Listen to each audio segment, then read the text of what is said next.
Monsieur le secrétaire général de l'Organisation des Nations Unies, l'amitié reposant sur la sincérité, souffrez que je vous exprime mon profond désaccord suite à votre récente sortie médiatique, au cours de laquelle vous prenez position et vous exprimez sur l'affaire des 46 mercenaires ivoiriens, qui est une affaire bilatérale et judiciaire entre deux pays frères.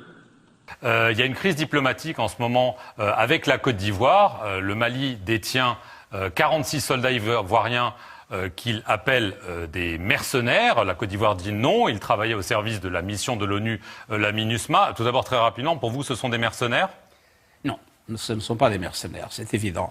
Et je fais appel aux autorités maliennes pour que ce problème puisse se résoudre. C'est évident que la qualification judiciaire des infractions liées à cette affaire ne relève pas des attributions du secrétaire général des Nations Unies. Au Mali, notre administration ne travaille pas sur la base de l'oralité ni des déclarations par voie de presse.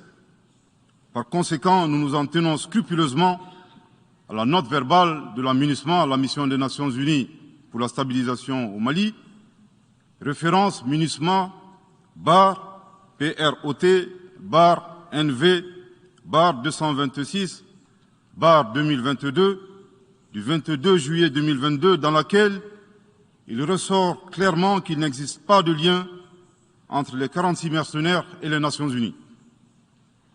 Les récentes synchronisations des actions et l'harmonisation des éléments de langage consistant à faire passer le Mali, mon pays, de statut de victime à celui de coupable dans cette affaire des mercenaires sont évidemment sans effet.